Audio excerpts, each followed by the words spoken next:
तर आपल्याला standard edible oil आणि सेफ ऑइल भेटेल, एडिबल ऑइल, आणि त्याच्यामुळं आपली हेल्थ व्यवस्थित राहील, हा त्याच्या पाठीमागचा उद्देश आहे.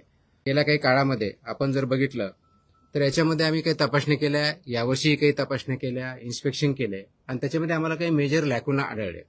आणि ते भुईमुग, मोहरी, सोयाबीन, सूर्यफूल, करडई, सरकी, राईस ब्रॅन, पाम व पॉमोलिन, खोबरे, तीळ, मका, बहुस्रोत खाद्य वनस्पती तेल व वनस्पती अशा प्रत्येक खाद्यतेल व मेद यांना आस्थापनेचा आकार व उलाढाल विचारात न घेता हा आदेश लागू आहे. हा जो इश्यू आहे फक्त फसवणूक किंवा कुणाच तरी पैसे कमवणं किंवा पैशाच्या बाबतीत करणं याच्यापुरता मर्यादित नाहीये.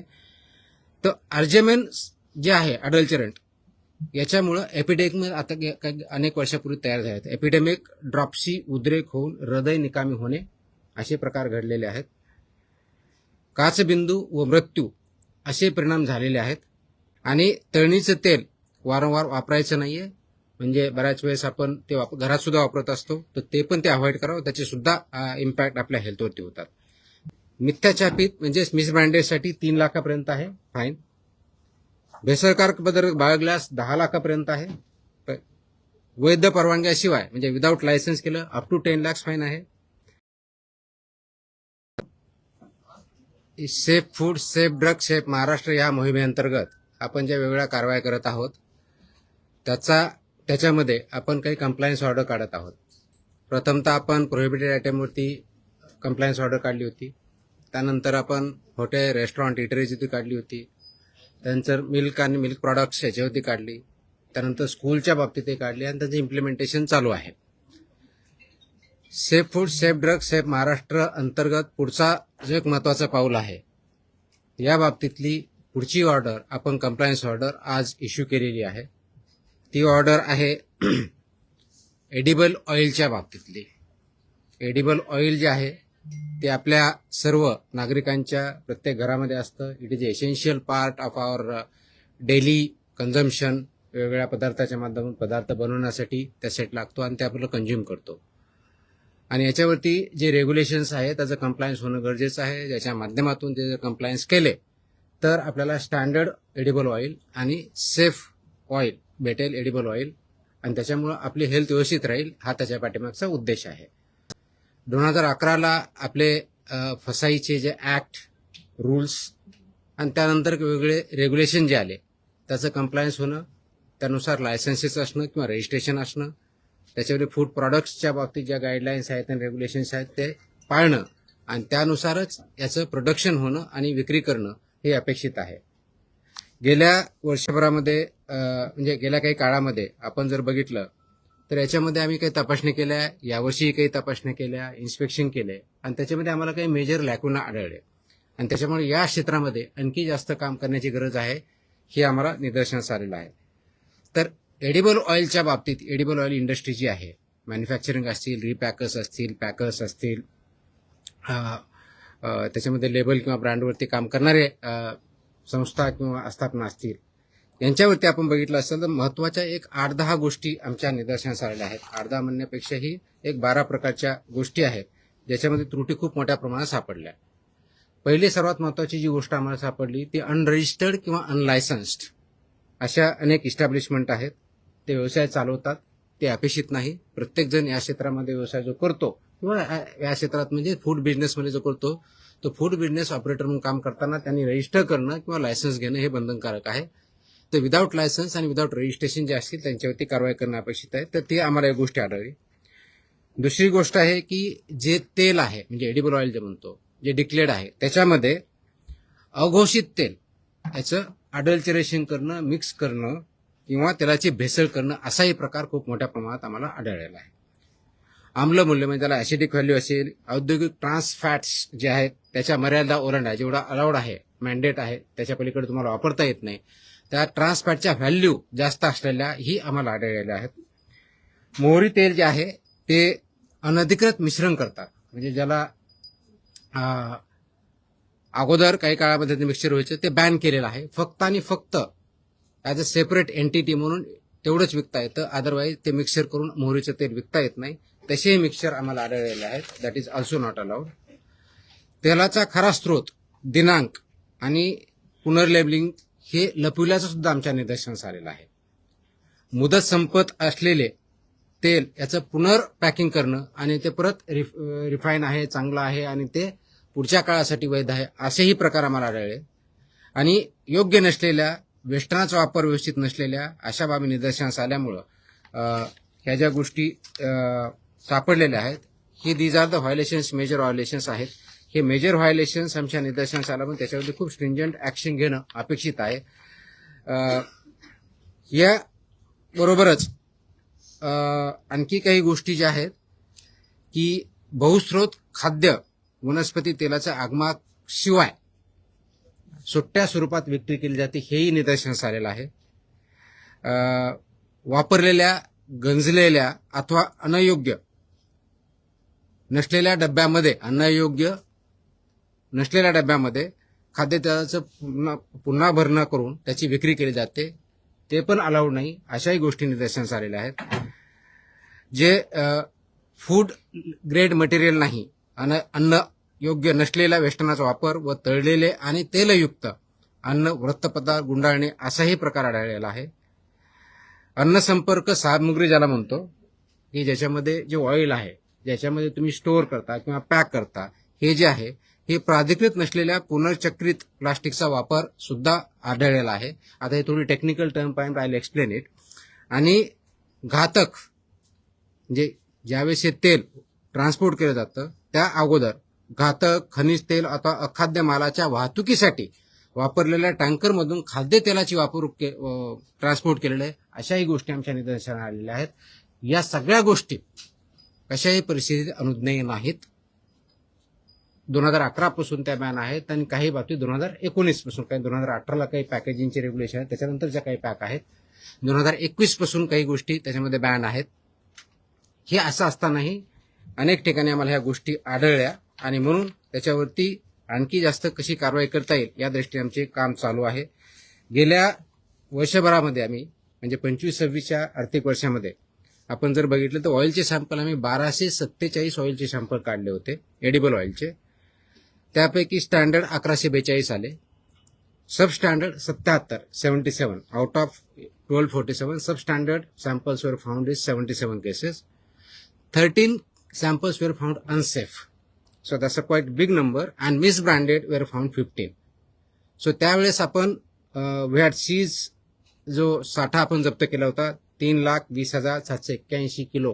आता काही किलोमध्ये आहे, काही लिटरमध्ये आहे, त्याचं permutation combination you can do at your level. आणि त्याची जी कॉस्ट आहे ती जवळजवळ 5,31,00,000 नाही 531 लक्ष हां 531 लक्ष 531 lakhs एवढी होती. ही गेल्या वर्षीची आकडेवारी आहेत. या सगळ्या बॅकग्राऊंडवरती आपण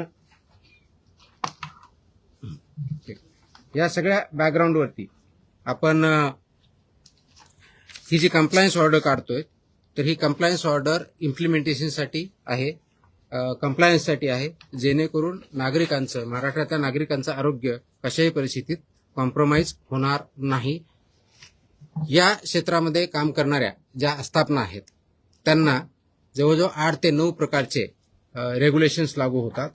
ते असे आहेत. पहिलं, रजिस्ट्रेशन किंवा लायसन्सिंग रेग्युलेशन 2011, अन्न सुरक्षा व मानके, अन्न उत्पादन मानके व अन्न मिश्रके रेग्युलेशन्स 2011, अन्न सुरक्षा व मानके संदूषके विषय और अवशेष विनियम 2011, अन्न सुरक्षा मानके विक्रीवर प्रतिबंध व निर्बंध विनियम 2011, अन्न सुरक्षा व मानके लेबलिंग व प्रदर्शन विनियम 2020, अन्न सुरक्षा व मानके वेस्टर्न विनियम 2018, अन्न सुरक्षा व मानके अन्नाचे फॉर्टिफिकेशन विनियम 2018 आणि अन्न सुरक्षा मानके जाहिरात व दावे विनियम 2018.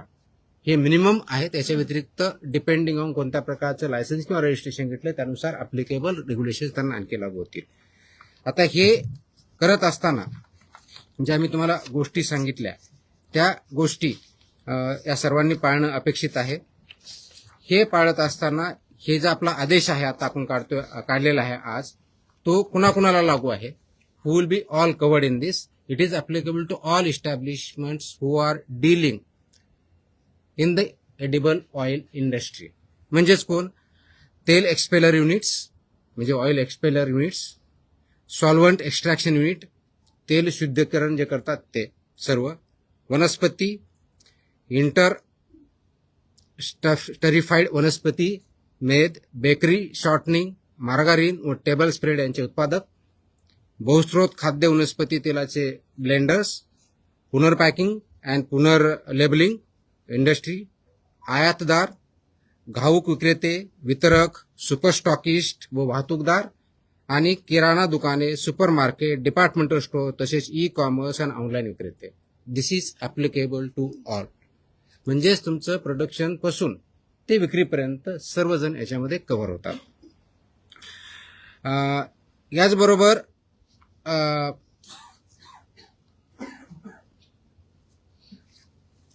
भुईमुग, मोहरी, सोयाबीन, सूर्यफूल, करडई, सरकी, राईस ब्रॅन, पाम व पॉमोलिन, खोबरे, तीळ, मका, बहुस्त्रोत खाद्य वनस्पती तेल व वनस्पती अशा प्रत्येक खाद्यतेल व मेद यांना आस्थापनेचा आकार व उलाढाल विचारात न घेता हा आदेश लागू आहे.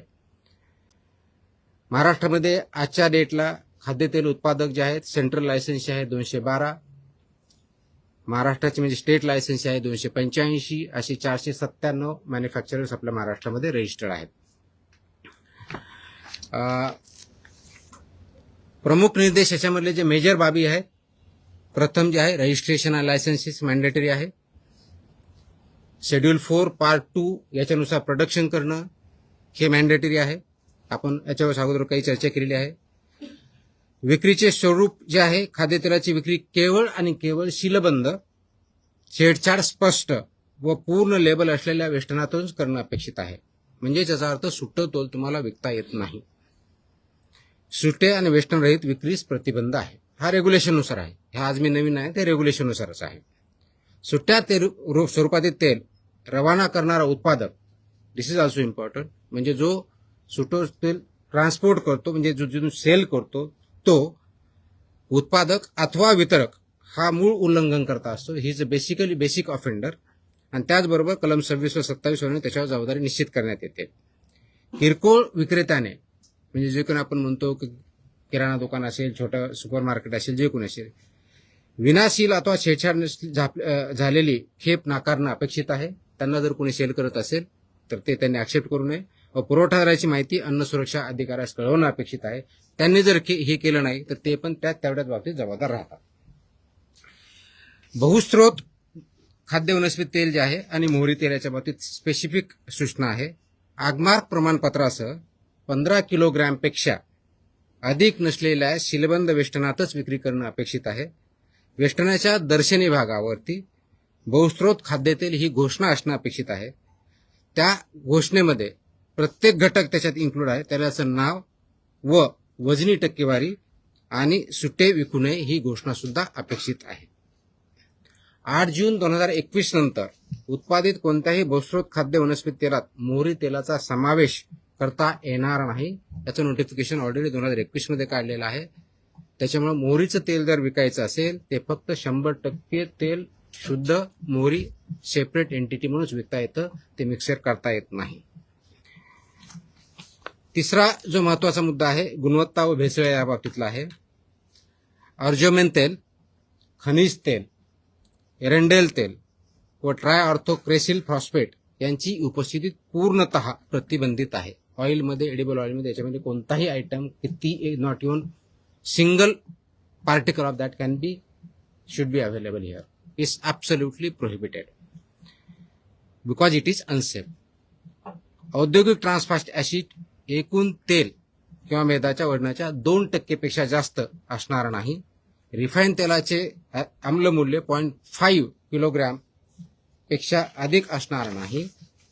जड धातू, अफ्लाटॉक्सिन, बहुचक्रीय सुगंधी हायड्रोकार्बन्स व अविष्टक विद्रावक विहित मर्यादेत अनुज्ञेय याच्या पुढे चालणार नाही. पावसाळ्यात व त्यानंतर मोहरी तेलातील अर्जमिन भेसळीविरुद्ध हंगामी संनियंत्रण जास्त आम्ही करत असतो, ती यावेळेस पण आम्ही करणार आहोत. जे पॅकेजिंग आहे ज्याला वेस्टर्न म्हणतो, थेट संपर्क म्हणजे ज्याच्यामध्ये हे पॅकेज केलं जातं, मग तो काही प्लास्टिकच्या बाबतीत असेल, काही टीनच्या किंवा स्टीलच्या बाबतीत असेल, ती शुड बी फूड ग्रेड असणं अपेक्षित आहे आणि ते NABL लॅबनी प्रमाणित केलेलं असावं हे अपेक्षित आहे. लवचिक वेष्टनासाठीचे स्पेसिफिकेशन आहेत, खूप टेक्निकल आहेत. IS 14636, IS 1993 हे डिटेल्स आहेत.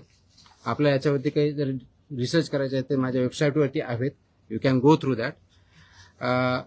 प्लास्टिक जे वापरतं याच्यासाठी, ज्याच्यामध्ये हे तेल पॅक केलं जातं, त्याची स्थलांतर मर्यादा म्हणजे त्या प्लास्टिकमधून त्या फूडमध्ये म्हणजे ऑइलमध्ये, एडिबल ऑइलमध्ये कितीपर्यंत अनुज्ञेय आहे, तर ते 60 मिलीग्रॅम प्रति kg. याच्यापेक्षा जास्त झालं तर इट बिकम्स अनसेफ. म्हणून त्या धर्तीचं प्लास्टिक किंवा पॅकेजिंग मटेरियल हे अपेक्षित असतं. आणि DEHP सारखं जे प्लास्टिक आहे त्याची विशिष्ट मर्यादा ही 1.5 मिलीग्रॅम पर kg आहे. त्याच्यामुळं पुनर्चक्रित प्लास्टिक जे आहे केवळ अन्न प्राधिकरणाकडून प्राधिकृत जे आहेत त्यांच्याकडूनच अवेलेबल करून घ्यावे. त्याचप्रमाणे त्यांची विक्री करून ते त्या मानांकनाचे आहेत हे बघावं आणि त्यानंतर ते वापर करावा.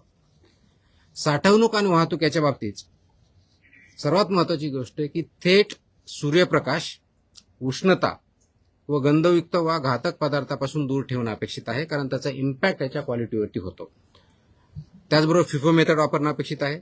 घातक पदार्थ, खनिज तेल किंवा अखाद्य माल वाहून नेण्यापूर्वी वापरात असलेले टँकर खाद्यतेलाच्या ट्रान्सपोर्टेशनसाठी वापरता येणार नाही, ते प्रोहिबिटेड आहे.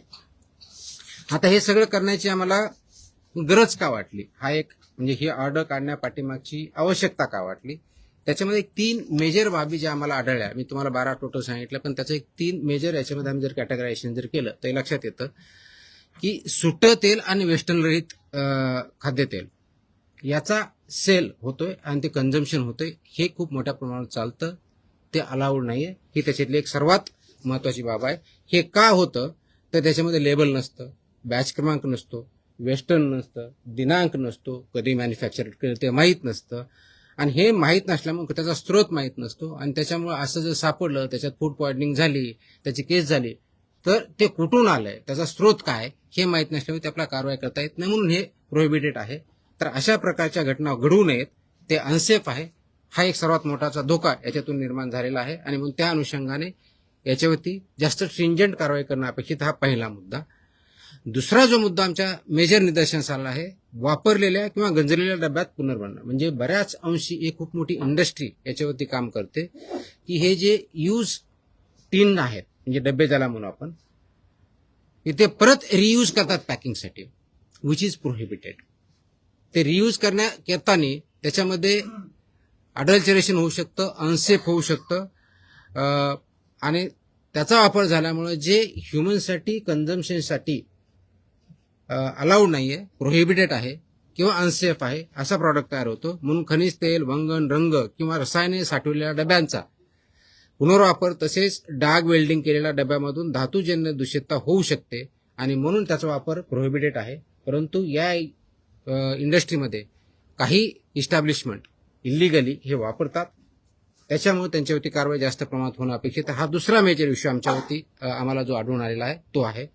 आणि तिसरा आणि अत्यंत महत्वाचा, विशेष करून तुम्हा आमच्या सगळ्यांसाठी जे मोठ्या सिटीजमध्ये राहतात, मोठ्या हॉटेल्समध्ये किंवा रेस्टॉरंटमध्ये राहतात, त्यांच्यासाठी की तळणीच्या तेलांचा वारंवार वापर, हे जे ऑइल यूज केलेलं आहे त्याचा परत रियूज होतो. ते वारंवार तापल्यानंतर काय होतं तर त्याच्यामध्ये हानिकारक ध्रुवीय संयुगे, ट्रान्स फॅटी तयार होतात, ऍसिड्स तयार होतात, अल्डिहाइड्स तयार होतात, आणि त्याचा परिणाम आपल्या हेल्थवरती होतो. त्याचा सेवनाचा संबंध रक्तातील आपलं मेदविकृती, धमनी काठिण्य, उच्च रक्तदाब, यकृत व मूत्रपिंडाची हानी आणि कर्करोगाच्या वाढत्या धोक्याशी डायरेक्टली कनेक्टेड आहेत, असे रिसर्च आहेत, त्याच्यावरती हेल्थ पेपर आहेत, आणि WHO पासून सर्वांच्या याच्यामध्ये वॉर्निंग पण आहे. तर हे अवॉइड करण्यासाठी याच्यामध्ये हे सांगितलेलं आहे की 25% अधिक नसलेलं, म्हणजेच तुमचा जो ध्रुवीय संयुगे ज्याला म्हणतो त्याचं रिडिंग हे 25 जास्त असता कामा नये, आणि म्हणजे रियूजच्या बाबतीत, आणि जे फ्रेश एडिबल ऑइल असेल त्याचं 15 जास्त असता कामा नये. This is important and this is consumed by everybody. हे जर आदेश पाळले नाहीत, म्हणजे हे रेग्युलेशन 2011 पासून, काही 2018 पासून, तर काही 2021 पासून, जे मी ऑलरेडी मेन्शन केले त्या ऑर्डरमध्ये आहेत. माझी ऑर्डर इंग्लिशमध्ये आहे आणि मराठीमध्ये आहे. सो ज्यांना जी समजेल त्याप्रमाणे आपण करत आहोत. तुमच्यासाठी प्रेस इंग्लिशमध्ये पण आम्ही तयार करून ठेवलेली आहे. So we have learn. तर व्हॉट विल हॅपन, त्याच्यामध्ये पनिशमेंट अशा आहेत की जर याच्यामध्ये उल्लंघन केले, सुरक्षित अन्नाच्या प्रकरणामध्ये कलम 59 नुसार जिथं आम्हाला अनसेफ सापडेल त्याच्यामध्ये 7 वर्षापासून आजन्म कारावासपर्यंत पनिशमेंट आहे, 10 लाखापर्यंत. That is for unsafe under section 59 of act. अवमानक तेलासाठी 5 लाखापर्यंत आहे, 5 लाख पनिशमेंट. मिथ्याचापित म्हणजे मिसब्रँडेडसाठी 3 लाखापर्यंत आहे फाईन. भेसळकार पदार्थ बाळगल्यास 10 लाखापर्यंत आहे.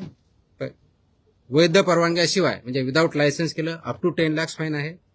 दिशाभूल करणाऱ्या जाहिराती अप टू 10 लाख पर्यंत फाईन आहे.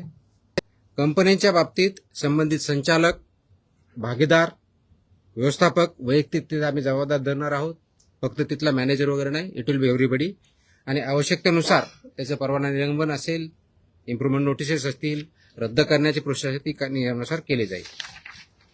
आता हे करत असताना कंप्लेन करण्याची मेकॅनिझम आपल्याकडे अवेलेबल आहे. परत आपल्या माहितीसाठी सांगतो की जर असेल, ग्राहकांनी किंवा नागरिकांनी काय करायचं, ज्यावेळेस आपण, तुम्ही, मी मार्केटमध्ये जातो त्यावेळेस तुम्ही, मी काय केलं पाहिजे. तर पहिली गोष्ट, सुट्टं तेल विकत घ्यायचं नाही. Please don't buy loose oil, edible oil. Number 1. Number 2, जर ते पॅक आहे तर त्याचं लेबल बघा, लेबलवरचा बॅच क्रमांक बघा, मॅन्युफॅक्चरिंग डेट बघा, बेस्ट बिफोर किंवा एक्सपायरी डेट बघा, वेस्टर्न, ह्या सगळ्या गोष्टी. ते सीलबंद आहे का ते चेक करा. मग टीनचं असेल नाही तर प्लास्टिकचं असेल. This is what citizens should do, consumers should do. जुन्या, गंजलेल्या किंवा पुनर्वापरित डब्यातील तेल विकत घेऊ नये. आपल्याला सर्वसाधारणपणे जर दिसला तर ते अवॉइड करावं, त्याची रिपोर्टिंग करावी. Will act. बहुस्त्रोत खाद्यतेल वेस्टर्न एगमार्क हा मार्क असला पाहिजे. Agmark that is very very critical. आणि घटक तेलांची टक्केवारी तसं पाहिजे. बहुमूल्य म्हणजे 2 तेलांचं एकत्र आहे, त्याच्या डिटेल्समध्ये मोर दॅन 2 अलाउड नाहीये. त्याच्यामध्ये दोन्हीचं पर्सेंटेज, नाव आणि पर्सेंटेज लिहायचंय. त्याच्यामध्ये कोणत्या तरी एकाचं नॉट मोर दॅन 20% असलं पाहिजे, रिमेनिंग 80% पाहिजे. तर नॉट मोर दॅन 20% एक दुसरा अलाउड नाहीये, हे आपण बघायचे. त्याच्यामध्ये त्याचं नाव पाहिजे, त्याचं पर्सेंटेज पाहिजे, ॲगमार पण त्याच्यावरती पाहिजे. आणि तळणीचं तेल वारंवार वापरायचं नाहीये, म्हणजे बऱ्याच वेळेस आपण ते घरात सुद्धा वापरत असतो, तर ते पण ते अवॉइड करावं. त्याचे सुद्धा इम्पॅक्ट आपल्या हेल्थवरती होतात. तक्रार करण्यासाठी ऑफकोर्स complaints.mahadfda.in हा आहे. आपला टोल फ्री क्रमांक 1800-222-365 आहे. फसाईचा टोल फ्री नंबर 1800-112-100 हाही आहे. आणि फूड सेफ्टी कनेक्ट, हे ऑल 4 मीन्स आपल्याकडे अवेलेबल आहे, त्याच्यातून करायचं. माझा व्हाय हा जो प्रश्न आहे की हे का, तर माझ्यामध्ये असं मी कोट दिलेला आहे, तो थोडा लॉंग आहे, पण त्याचं शॉर्टमध्ये मी सांगतो की हा फक्त इश्यू फसवणुकीपुरता मर्यादित नाही आहे. हा जो इश्यू आहे फक्त फसवणूक किंवा कुणाच तरी पैसे कमवणं किंवा पैशाच्या बाबतीत करणं याच्यापुरता मर्यादित नाहीये. तर अर्जेमेन जे आहे अडल्चरंट, याच्यामुळं एपिडेमिक आता अनेक वर्षापूर्वी तयार झाले आहेत. एपिडेमिक, ड्रॉप्सी, उद्रेक होऊन हृदय निकामी होणे असे प्रकार घडलेले आहेत. काचबिंदू व मृत्यू असे परिणाम झालेले आहेत. गंजलेल्या व डाग वेल्डिंग केलेल्या डब्यातून शिसे तेलात उतरतं, ज्याला आपण लेड म्हणतो, जे बालकाच्या मेंदू विकासावरती परिणाम करतं. वारंवार तापविलेल्या तेलातील ट्रान्स फॅटी ऍसिड व ऑक्सिडीकरणामुळे धमनी काठिण्य ज्याला म्हणतो, उच्च रक्तदाब, यकृत व मूत्रपिंडाची हानी, पक्षघात आणि कर्करोगाच्या वाढत्या संसर्गाचे याचे रिलेशन इस्टॅब्लिश झालेले आहेत. त्याच्यावरती खूप मोठे पेपर्स आहेत, वेगवेगळ्या संस्थांचे त्याच्यावरती रिपोर्ट आहेत. आणि हे परिणाम तुम्हाला एक दिवसात दिसणार नाही. Over a period of time याचा इम्पॅक्ट आपल्या बॉडीवरती, हेल्थवरती दिसतो. ते वर्षांवरती साचत जातात आणि म्हणून हे गंभीर आहेत आणि हे आरोग्याशी खेळणारे आहेत. आणि आरोग्याशी खेळणारे असल्यामुळं ते अवॉइड करण्यासाठीच, ते प्रिव्हेंट करण्यासाठीच हे रेग्युलेशन आलेले आहेत, आणले आहेत. जो प्रिव्हेन्शन ऑफ अडल्चरेशनपासून सेफ्टी अँड स्टँडर्डपर्यंत आपण ऍक्ट आणला आणि त्याचे रेग्युलेशन केले, त्याच्या पाठीमागचा उद्देश आहे त्याचं इम्प्लिमेंट करणं आणि स्ट्रिंजंट इम्प्लिमेंट करणं गरजेचं आहे. त्या अनुषंगाने हे आदेश आज आम्ही महाराष्ट्रामध्ये इम्प्लिमेंट केलेले आहेत. याचा अर्थ याच्या अगोदर नव्हते का? डेफिनेटली होते, पण एका बऱ्याच याच्यामध्ये असं होतं की आम्हाला कोणते कोणते रेग्युलेशन लागू आहेत, काय लागू आहेत, आम्ही बघायचं का त्यांनी बघायचं, असे काही क्वेश्चन निर्माण झाले होते. तर नागरिकांना याच्यातून माहिती पडावी. जे याच्यामध्ये FBOs आहेत, फूड बिझनेस ऑपरेटर्स, त्यांनाही पूर्णपणे माहिती व्हावं आणि आमच्या अधिकाऱ्यांनीही त्याप्रमाणे इम्प्लिमेंट करावं, हा याच्या पाठीमागचा उद्देश आहे.